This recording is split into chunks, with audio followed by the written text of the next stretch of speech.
All right, let me talk to you a little bit about what's happening. And Stu, you have an analytical mind. I don't. I don't think like you. You think numbers. See if you can figure this out. Okay. The IRS migration data released last week shows that California lost more residents than any other state. Net loss of nearly 332,000 people and more than $29 billion in income. Okay. The state with the second largest population loss is New York, which saw a loss of 262,000 residents and $24.5 billion in income. What time will the train pull into the station? I can't figure this out. Illinois is the other, with a loss of 105,000 people. Weird. And $10.8 billion.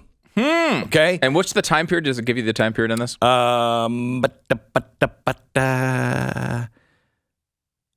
The 2019 through COVID type of number? I think it's 2021. Okay. Yeah, 2021. Okay. That sounds like that's certainly people COVID. reacting to the restrictions is a good, I would guess, a good chunk of that. Yeah, sure. Massachusetts, for example, had a net loss of 44,000 people, $4.3 billion in income. Louisiana lost 28,500 and $861 million in income. New Jersey, which lost fewer people, 26,000, lost a total of $4.87. No, $3.8 billion less in income. So it seems as though the high tax, in-your-face states are not appealing to those people who have the ability to get away from them. Yeah, and I would add on to that the states that decided to control every aspect of your life during the pandemic as well, right? So if you, let's say, for example, try to shut down businesses, control people's movement, force them to wear masks and take medication they may or may not want to have taken, and also try to make them pay exorbitant prices for that privilege, maybe those people aren't going to stay anymore. It's a crazy idea. Now, here's another crazy idea. In California, I mean, they're mixing up some powerful medicine, to help their state. Californians, the state Democratic lawmakers have introduced a bill that would impose a wealth tax. Okay? Now listen to this. A wealth tax on the wealthiest residents, including for several years after you move from the state. I'm sorry, now you get a wealth tax that you pay to California, even though you don't live in California. Don't live in California. If you lived in California, moved away, doesn't matter. They're still going to tax you for several years. I don't even know legally how you can even do that. I don't think they could. And also, a wealth tax is completely unconstitutional federally. Whether they could get away with it at a state level, I'm not sure. But you're not allowed to do that federally, which is, of course, something that Elizabeth Warren still, over and over and over again props up there as some possibility to solve all of our problems. Now, here is the big winner. Of course, say it with me, North Dakota. No. Florida, 255,834 residents, $39.19 billion coming into the state. Texas, number 2, 174,866 with $10.9 billion. North Carolina, 76,000 and almost $5 billion. South Carolina, just over $4 billion. And the same with Tennessee, $4.15 billion. It's, legitimately incredible. It was all blue states except one that people were moving out of, and all red states that they were moving into. But what could be the pattern here? I don't know. What could it be? And by the way, I think Louisiana was the one state that people were moving out of. It was also one of the hardest hit states because of COVID. That was it. Really did have a rough. Louisiana always has a rough go of it. I think, especially places like New Orleans, which you wouldn't necessarily associate with red state policies. That's really where they got hammered by that. Any place that you have to say, and this goes for parts of Florida, any place that you have to say, kids, don't reach into the bushes, is a problem. Okay, I mean, where's Johnny? I don't know. I just saw him reaching into the bush. Oh, okay. We've lost Johnny. A giant mouth opened up and ate him. Mm-hmm. Yeah, I think that's a problem. That can happen at any time. Yeah, I associate that more with Louisiana. It's maybe unfairly. Well, no, it's on the Louisiana state flag. There's a child being eaten by something in a bush. People don't realize that. It's not exactly the best commercial for the tourism department. I don't know if I would have that on my state flag. But look, this happens all the time. Let's show people what's going on. Yeah, so there's something else here. Jeffrey Epstein, his little black book. Now, may I ask, if this wasn't about the world's most powerful people, it was about you and me going to see, teenage slaves for sex. It'd be frowned upon, I think. I think it would be frowned upon, yeah. And I think we'd all be exposed, right? Don't you think? Yeah. Yeah. And the press would lead the way. I mean, they came after the guy who did Subway commercials, right? Yeah. They're gonna. If it was like a conservative of any prominence, they would make sure you knew about it. Yeah, right. Okay, so Jeffrey Epstein met with the Obama White House counsel, the Rothschilds. Mm-hmm. I don't know if all of them. But probably the spooky, They're like the Koch brothers. You can't meet with just one of them. Yeah, you gotta it's have just all always of them. with both of them. And there's only two? No, only one now. That's what the other one died. You believe? Yeah, right. He died. Anyway, and then just like Jeffrey Epstein, our CIA director. Now, I want to take you down just for a second, okay?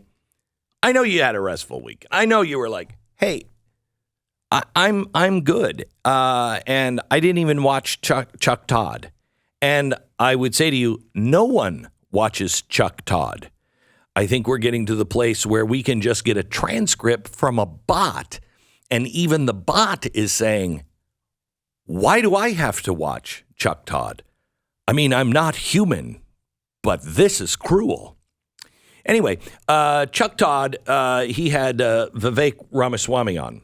And Chuck was saying, well, the FBI, you want to abolish the FBI, and you want to replace it with a new FBI. Well, I don't know about replacing it with a new FBI, but yeah, abolishing the FBI. Who does this not sound good to at this point? Besides the Biden always family. Used to love it. What? The left used to always love it. Yeah. They were the ones pitching it all the time. Right. So he goes on and says, well, the problem is there's people in there that have worked there for decades. And so what I say is if the U.S. president and I can't work for the federal government for more than 8 years, which I think is a good thing, then none of the bureaucrats reporting to the president should either. Okay, well, that was crazy. That went over his head. All right. Now, let me take you back to Epstein for a second, because I think it illustrates his point really well. We'll do that in 60 seconds. Okay, so in the calendar, in the little black book of Jeffrey Epstein, it was made available last week. A new player in the saga was revealed, and it is the CIA director, William Burns. Now, Burns, his last job in government before taking the helm of the CIA was Deputy Secretary of State from 2011 to 2014. He worked for Hillary Clinton. Now, the CIA spokesperson was asked, hey, what's the deal with him in Epstein's little black book? And this is what the CIA spokesperson said. Well, I'll tell you, but I'd have to kill you. No, they said, Mr. Burns met with Epstein about a decade ago. Listen to that. He met with him, but it was a decade ago. Well, if they were talking about young girls and having sex, I don't care how long ago it was. But he met with him about a decade ago as he was preparing to leave government service.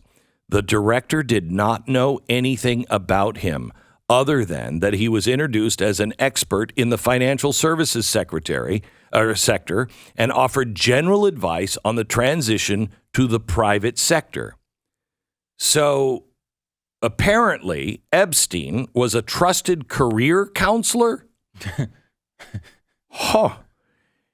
In reality, Burns met with Epstein at least once in Washington, D.C., shortly before he left the State Department, and then 2 other times in New York City at his penthouse where Bill Gates would hang out. All of this reported in the Wall Street Journal.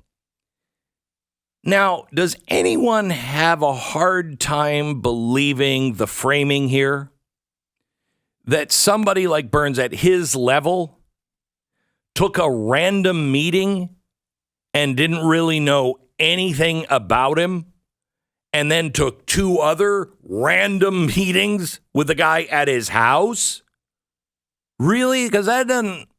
One random meeting, maybe. But I will tell you, just to get on... I'm not somebody that was, at Secretary of State level. I'm just an alcoholic DJ. Getting someone on my schedule is really difficult. Just having some random guy who I'm going to meet, it doesn't happen very often on my schedule. Going 3 times randomly to somebody I don't really know much about, it never happens. It never happens.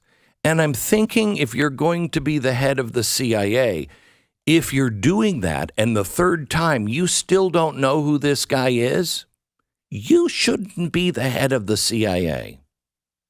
Do they check backgrounds for these people at all?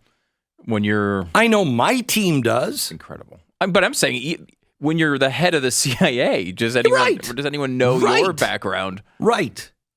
So now, you fast forward, Joe Biden's looking for somebody to head the CIA.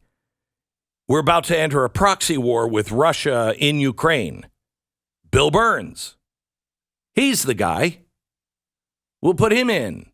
The guy who didn't know who Jeffrey Epstein was for 3 solid meetings. Wow, I don't. This is what Vivek is talking about. These career guys, you got to get out. Get them out of there. It's just a nest of bad things. It hits a point where you just think there's just too much corruption to try to fix it, right? Because you can have an organization that has corruption in it and fix it and come back around, but it just seems like there's too much here to really... No, it is. Have you tried unplugging it and plugging it back in? That's the only thing we haven't tried. We've tried everything else. Unplug it and plug it back in. Everything needs to be shut down and rebooted. Back to original factory settings. That's the key. We've got all this bad programming that has been piling up and is making the system run like it was never designed to, and it's all breaking down. Restore back to original factory settings. But I love the press. They think, well, you just want to get rid of all the police in the FBI. Well, if the entire thing is corrupt, and maybe there's some good guys out there, I think at the local level, there probably are good guys. I think it's mainly in Washington. But yeah, I think we're going to start the hiring process all over again because we have to. Why is that so insane? Yeah, I don't think it is. I think some people here get rid of the FBI or the CIA and think, well, wait a minute, they do a lot of work that is important. And while, yes, I know they're corrupt, going after, high-level criminals, violent gangs, terrorists, all these things still need to be done. They just don't need to be done with this exact organization in the same way. The FBI used to be the aid for the states, but now they're not. They used to be. The FBI would say, there's interstate crime going on. And the states would be like, can you nail these guys, please? Because now it's out of my state in another state. Right. So the FBI would do that, but they would assist the states. And when they were going to arrest somebody, it wasn't the FBI that got Bonnie and Clyde here in Texas. It was the Rangers. Okay? It was the Texas Rangers.